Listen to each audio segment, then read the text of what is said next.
Hello students, आज हम लोग हिंदी मीडियम के लिए वैद्युत स्थैतिकी में गॉस के प्रमेय का सत्यापन देखेंगे। पिछले क्लास में हम लोग गॉस का प्रमेय पढ़े थे। गॉस का प्रमेय जो है आपका enables us to calculate electric field और electric flux through a closed surface. किसी भी क्लोज सरफेस से क्रॉस करने वाला इलेक्ट्रिक फ्लक्स निकाल सकते हैं, विद्युत फ्लक्स निकाल सकते हैं, या इसकी सहायता से हम किसी आवेश या आवेश वितरण के कारण विद्युत तीव्रता निकाल सकते हैं। इसका उपयोग तब देखेंगे जब इसको हम पढ़ लें, प्रूफ कर लें। तो प्रूफ करना क्या है? गॉस का प्रमेय है क्या? किसी बंद सतह से गुजरने वाला कुल वैद्युत फ्लक्स फाई उस सतह द्वारा घेरे गए कुल आवेश बटा में एप्सिलॉन नॉट के बराबर होता है। इसी को हम लोग प्रूफ करना है। किसी भी बंद गॉस का प्रमेय यही है, किसी विद्युत क्षेत्र में रखे गए किसी बंद सतह से गुजरने वाला कुल वैद्युत फ्लक्स उस बंद सतह द्वारा घेरे गए कुल विद्युत आवेश के 1/एप्सिलॉन नॉट टाइम्स होता है, 1/एप्सिलॉन नॉट गुणा होता है। हम लोग क्या करेंगे कि एक अनियमित आकार का कोई हमें सतह ले लिया, बंद सतह।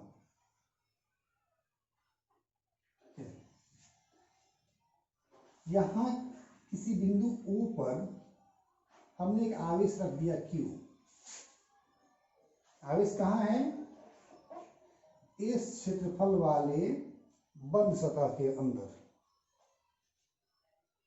हमने एक छोटा सा एरिया यहां पर ले लिया,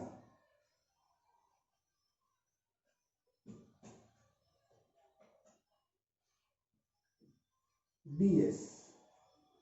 एरिया वेक्टर जानते हैं, परपेंडिकुलर होता है।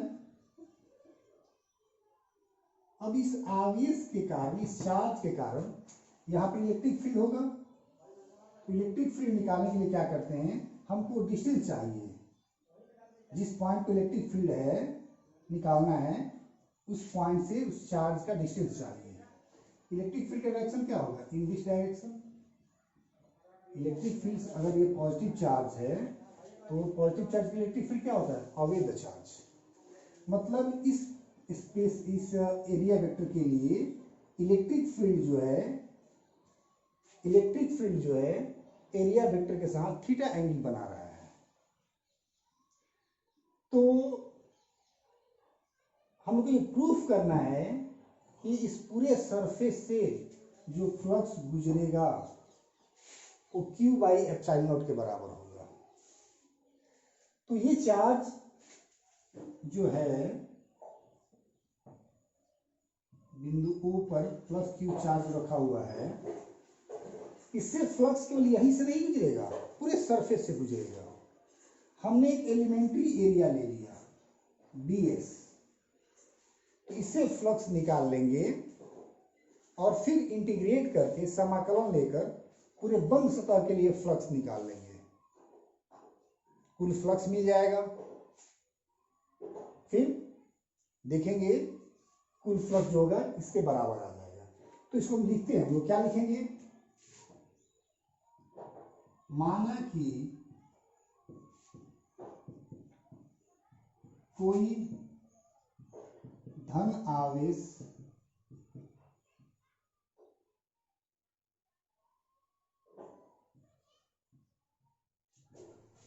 किसी बंद सतह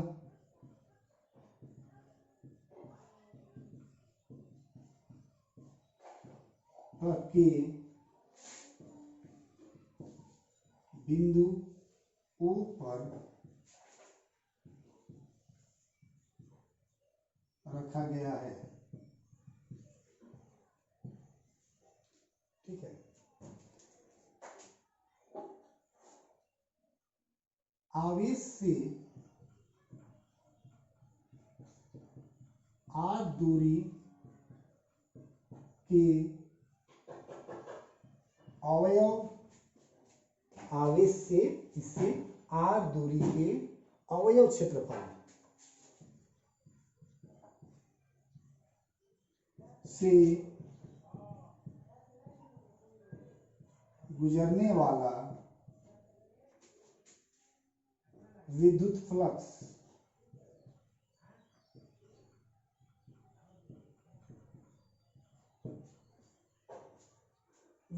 कितना गुजरेगा इस अवयव क्षेत्रफल से। तो विद्युत फ्लक्स क्या लिखते हैं, D phi equal to E dot ds,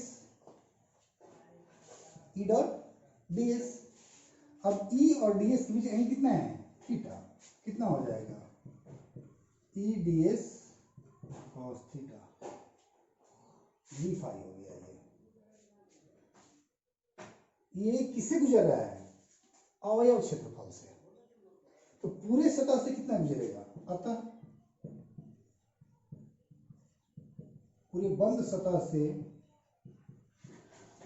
गुजरने वाला कुल फ्लक्स, बंद सतह से गुजरने वाला कुल फ्लक्स, उसको फाई लिखेंगे, इंटीग्रेट कर देंगे, ई ds cos थीटा, कौन, क्लोज सरफेस इंटीग्रल। अब देखो क्या करेंगे कि ई का मान रखेंगे। ई क्या है, ई हमने क्या लिया है, डी फाई निकाले, ई हमने क्या लिया, इलेक्ट्रिक फील्ड, कहां पर, इस सतह पर। तो लिखेंगे चूंकि आवेश Q से r दूरी पर विद्युत तीव्रता कितना होता है, 1/4 पाई epsilon not Q by r square. कोई बिंदु आवेश है, उससे r दूरी पर तीव्रता का फॉर्मूला जानते हैं। ये ई का मान हम लोग यहां रख देंगे। तो फाई हमारा कितना हो जाएगा, वो surface integral 1/4 pi epsilon not Q by r square into ds cos theta. अब इसको इंटीग्रेट करना है। इसमें क्या है, कुछ चीजें नियतांक है, जैसे 1/4 पाई एप्सिलॉन नॉट और Q, 1/4 पाई नियतांक है, Q हमने एक बार ले लिया, वो नहीं बदलेगा। क्या बदल सकता है, R बदल सकता है। R कैसे बदलेगा, अब सतह यहां वाला लेंगे तो R कम हो जाएगा, ये सबसे दूर है, R ज्यादा है, तो R का मान बदलेगा और ds भी बदलेगा। क्षेत्रफल छोटा लेंगे तो ds कम होगा, बड़ा क्षेत्रफल लेंगे तो ds बड़ा होगा। और अलग अलग जगहों पर ये अवयव क्षेत्रफल की दिशा भी अलग अलग होगी, तो थीटा भी बदलेगा। मतलब E और ds के बीच में कोण नहीं बदलेगा। तो क्या नहीं बदलेगा, 1/4 पाई एप्सिलॉन और Q, क्या बदलेगा, ds बदलेगा, थीटा बदलेगा और r बदलेगा। तो जो बदलता है उसी का समाकलन होता है, ठीक है। तो ऊपर नोट कर लीजिएगा, वीडियो को पॉज करके।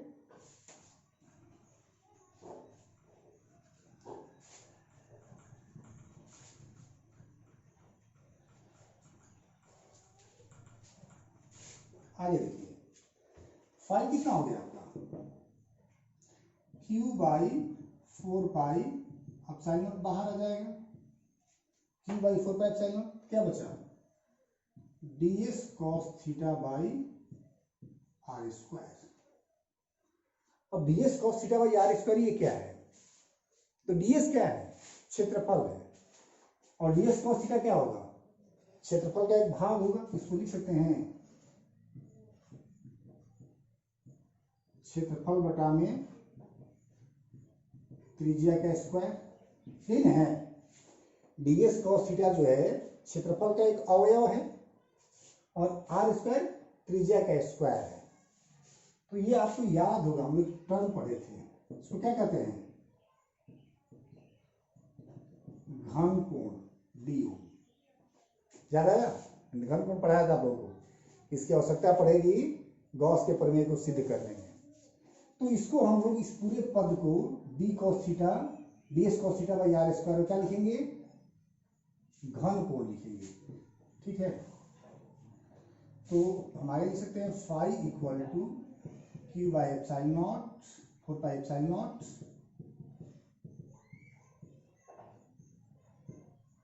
D ohm. डी ओम जो है अवयव क्षेत्रफल, इस अवयव क्षेत्रफल द्वारा बनने वाला कोण है, ये डी ओम हो सकता है। समझ रहे मेरी बात? ये जो अवयव क्षेत्रफल है, ये सेंटर पर जो एंगल बनाया गया, ये क्या कहलाएगा, डी ओम कहलाएगा। ऐसा ऐसा सतह बहुत सारा है ना, तो सबका कोण निकाल के जोड़ेंगे। समाधान का मतलब क्या होता है, जोड़ना। तो हमने देखा था कि डी ओम जब बंद सतह द्वारा बनेगा तो कितना बनेगा, 4 पाई। घन कोण का महत्तम मान जो होता है कितना होता है, 4 पाई। तो आपका फाई मिल जाएगा Q by 4 pi epsilon naught into 4 पाई। 4 पाई से 4 पाई कैंसिल हो जाएगा, तो फाई इक्वल टू हो गया Q by epsilon not. That is your Gaussian theorem.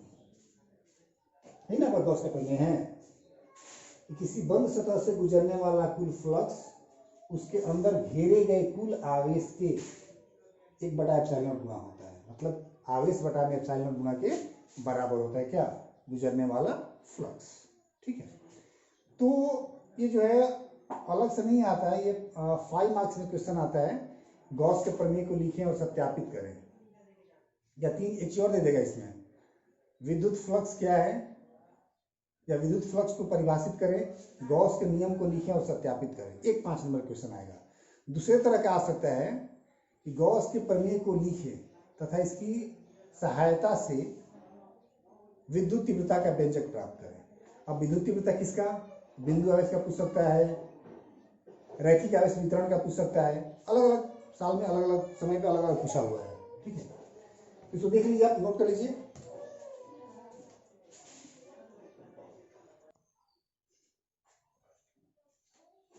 अब हम बात करेंगे गॉस के प्रमेय का अनुप्रयोग, उसका उपयोग क्या है। तो मैंने बताया था आप लोगों को कि with help of Gaussian theorem we can calculate total electric flux through a closed surface और can calculate electric field due to a charge. तो हम लोग सबसे सिंपल एप्लीकेशन पढ़ रहे हैं कि किसी बिंदु आवेश के कारण r दूरी पर विद्युत तीव्रता का व्यंजक क्या होगा। हालांकि आप लोग जानते हैं, हम लोगों ने इलेक्ट्रिक फील्ड पढ़ा था, वहां पर निकाले थे, तो एक लंबा चौड़ा प्रोसेस था। यहाँ देखिए गॉस का प्रमेय का उपयोग करके हम बहुत ही आसानी से विद्युत तीव्रता का व्यंजक प्राप्त कर सकते हैं। कैसे, तो हम लोग क्या करेंगे, एक हमने बिंदु आवेश लिया Q, बिंदु O पर, धनात्मक ले सकते हैं, ऋणात्मक ले सकते हैं, हमने धनात्मक आवेश लिया। अब इससे r दूरी पर हमको तीव्रता प्राप्त करनी है। ठीक है, अब सब में जो भी क्वेश्चन आएगा और अनुप्रयोग में सब में एक ही काम करेंगे। हमने एक आवेश लिया, या आवेश दिया रहेगा, आवेश का वितरण दिया रहेगा, तो जहां पर तीव्रता निकालनी हो, जैसे मान लीजिए ये बिंदु आवेश है, यहां से r दूरी पर तीव्रता निकालनी है, तो इस आवेश से r दूरी का एक ही बिंदु होगा, नहीं, अनेकों बिंदु होंगे। अब सभी बिंदुओं को मिलाइएगा, r दूरी के सभी बिंदुओं को, तो क्या बनेगा, गोला बन जाएगा। क्या बनेगा, गोला। तो हम क्या करेंगे कि जिस बिंदु पर तीव्रता निकालनी है, उस बिंदु से गुजरने वाले उस गोले को हम क्या कहेंगे, उसका नाम दिया जाता है गॉसियन सतह। ये बंद होना चाहिए, क्या होना चाहिए, बंद होना चाहिए। तो r दूरी पर जितने बिंदु सबको मिला देंगे तो बंद हो जाएगा। कैसा बंद होगा, गोले के रूप में होगा। ठीक है, उसको क्या कहेंगे, गॉसियन सतह। तो जिस बिंदु पर, सिंपली कहेंगे क्या, कि जिस बिंदु पर तीव्रता निकालनी हो, वहां से गुजरने वाले एक गॉसियन सतह की कल्पना करते हैं। ये आपका गॉसियन सतह हो गया। ठीक है, अब हम लोग क्या करेंगे, ये गॉसियन सतह कैसा है, गोलाकार है, रिंग नहीं है, वृत्त नहीं है, गोलाकार है, 3D फिगर है। यहां पर एक हम छोटा सा क्षेत्रफल ले लिए, अवयव क्षेत्रफल कहाँ होगा, तल के लंबवत ds। और एक और बात देखिए, प्लस आवेश है, तीव्रता कहाँ होगी, इसी दिशा में होगी, E। अवैध चार्ज एक ही लाइन पर होगा। पहले हमने क्या किया, एक आवेश लिया, आवेश से r दूरी पर हमको तीव्रता निकालनी थी, वहां से गुजरने वाला गॉसियन सतह बनाया। गॉसियन सतह कैसा बना, गोलाकार बना। उस गोले का एक छोटा सा सतह लिया ds, सतह के क्षेत्रफल की दिशा और विद्युत तीव्रता की दिशा दोनों एक ही दिशा में है, तो थीटा कितना हो जाएगा यहाँ पर 0 डिग्री। अब क्या करेंगे, इस अवयव क्षेत्रफल द्वारा गुजरने वाला फ्लक्स निकालेंगे, और इसको लिख लेते हैं, इतना लिख लेते हैं,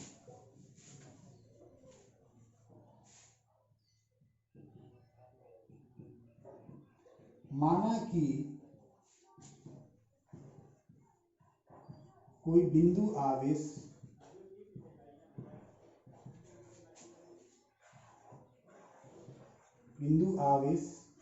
प्लस q किसी बिंदु O पर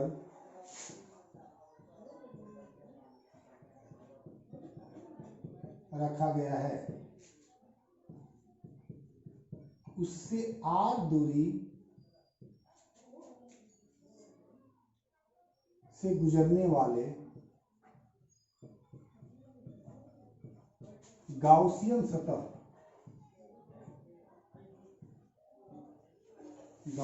सतह की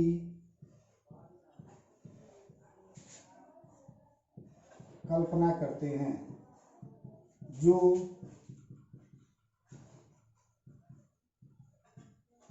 गोलाकार होगा। ठीक है,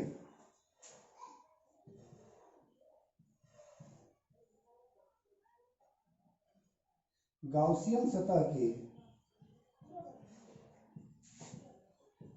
अवयव क्षेत्रफल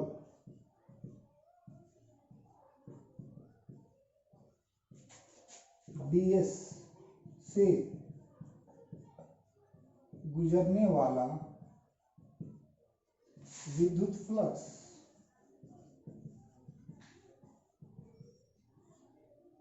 क्या होगा, d फाई।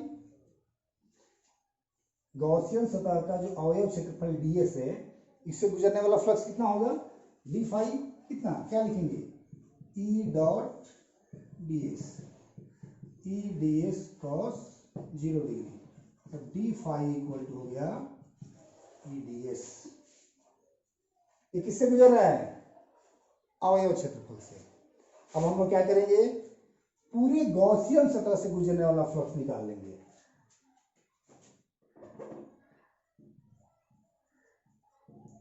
अतः पूरे गॉसियन सतह से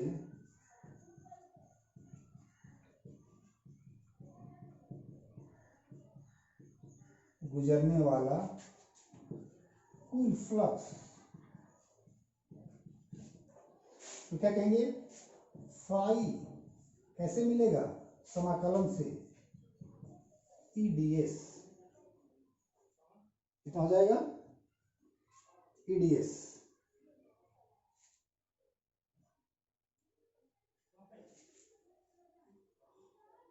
इतना नोट करिए पहले, बस उसको देखते हैं।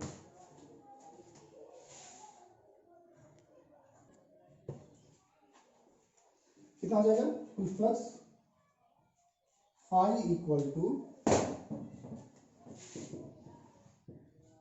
बराबर दूरी पर है, सब सतह क्या है, सब बराबर दूरी पर है।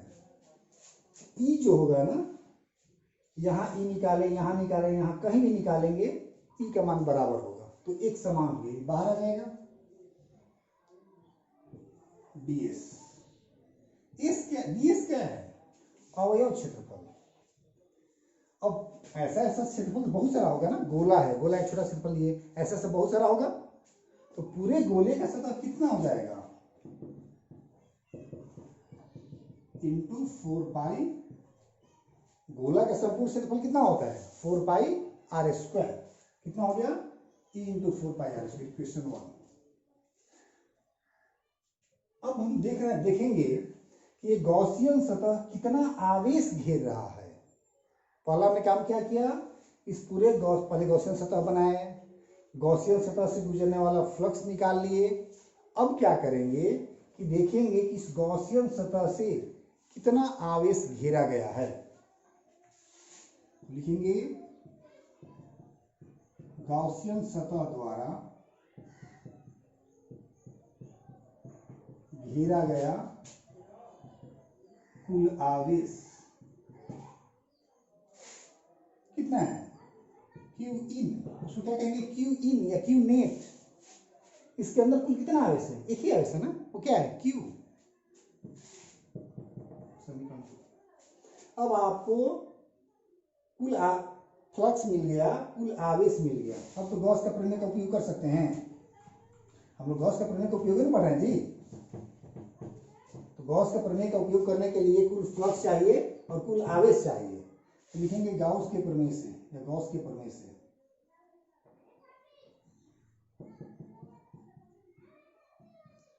गॉस के प्रमेय से। गॉस का प्रमेय क्या कहता है, phi equal to Q in by upside naught, गुजरने वाला कुल फ्लक्स बराबर क्यू इन बटा में अपसाइड नॉट।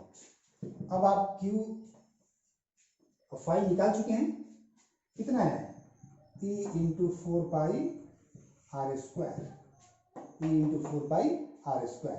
क्यू इन कितना है, क्यू है बटा में अपसाइड नॉट।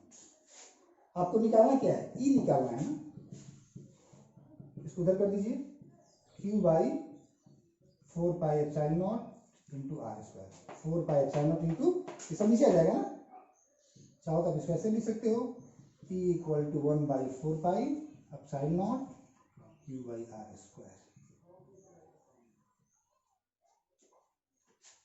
ये आपको याद होगा फॉर्मूला, हम लोग पढ़े थे बिंदु आवेश के लिए। कोई बिंदु आवेश से आर दूरी पर तीव्रता है, तो वहाँ पर क्या किए थे, बल निकाले थे, आवेश से भाग दिए थे, तो आपकी इतनी तीव्रता मिली थी। यहाँ पर उसको कुछ नहीं करना है, गॉस का प्रमेय का उपयोग करके हम लोग तीव्रता निकाल सकते हैं। तो गॉस का प्रमेय का उपयोग करना हो, सबसे सिंपल बताएं आपको, अभी बहुत सारा पढ़ना है, 2-3 और पढ़ना है जो बताएंगे आप लोग अगली क्लास में। तो आवेश हो या आवेश का वितरण, उसके कारण जिस बिंदु पर निकालना है वहां से गुजरने वाला आपको गॉसियन सतह बनाना होगा। अब गॉसियन सतह अलग अलग रूप का हो सकता है, इसमें कैसा बना है, गोलाकार बना है, किसी में बेलनाकार हो सकता है, किसी में किसी अलग तरह का हो सकता है। तो पहला काम क्या है, गॉसियन सतह बनाना। कहाँ गॉसियन सतह बनाएंगे, जिस बिंदु पर तीव्रता निकालनी है वहां गॉसियन सतह बनाएंगे। उसके बाद गॉसियन सतह से गुजरने वाला कुल फ्लक्स निकालेंगे फाई। दूसरा काम होगा। तीसरा काम क्या करेंगे, उस गॉसियन सतह द्वारा कितना आवेश घेरा गया ये पता करेंगे, और फिर गॉस का प्रमेय लागू कर देंगे, फाई बराबर क्यू इन बाई अपसाइलन, आपको तीव्रता मिल जाएगी। तो हर सवाल में यही करना है। एक इम्पॉर्टेंट आता है कि अनंत लंबाई का कोई सीधा तार हो, उस पर आवेश फैला हुआ है, तो उससे आर दूरी पर, उस तार से आर दूरी पर तीव्रता कितनी होगी ये निकालना है। या एक और इम्पोर्टेंट पूछता है कि मान लीजिए कोई चादर हो, सीट हो, उस पर आवेश फैला हुआ एक समान रूप से, उसके नजदीक दूरी नहीं दिया रहेगा, नजदीक पूछता है। हम लोग देखेंगे कि यहाँ भी निकालेंगे, यहाँ कहीं भी निकालेंगे तो तीव्रता एक समान होगी। जैसे हमने बताया था आप लोगों को कि 2 चादर रख देंगे एक दूसरे के समानांतर, एक पर धन आवेश हो दूसरे पर ऋण आवेश हो, इसके बीच का क्षेत्र कैसा हो जाता है, एक समान। तो किसी चादर के लिए उसके नजदीक के किसी बिंदु पर तीव्रता निकालेंगे और देखते हैं कि एक समान रहता है, वो कैसे होता है अगले क्लास में देखेंगे। और कुछ और बात करेंगे एक अगले वीडियो उसके लिए बनाते हैं, क्योंकि अभी संभवतः लग नहीं रहा, उम्मीद नहीं लग रहा है कि क्लासेस जल्दी खुलने जा रहे हैं। आप लोगों ने न्यूज़ देखा होगा बिहार का कि स्कूल कॉलेजेस जो है सितंबर के बाद खुले जाएंगे, अगस्त के या सितंबर में खुले जाएंगे, जो भी है। तो जब तक निर्देश नहीं आता है गवर्नमेंट का, हम लोग कुछ कर भी नहीं सकते, तभी कुछ और करना होगा। तो एक और उपाय समझ में आ रहा है कि लाइव क्लासेस से पढ़ा जाए। एक टाइम तय कर लिया जाएगा, कुछ ऐप है, एक से नमस्ते करके इंडियन ऐप बना है, जूम है, गूगल का भी कोई ऐप होता है, बहुत सारे ऐप हैं, तो उसके थ्रू हम लोग प्रयास कर रहे हैं कि इस सप्ताह में आप लोग के लिए लाइव क्लासेस शुरू किए जाए। ठीक है, उसके लिए अगले की वीडियो में हम लोग बात करेंगे। इसमें रहते इतना ही। Thank you.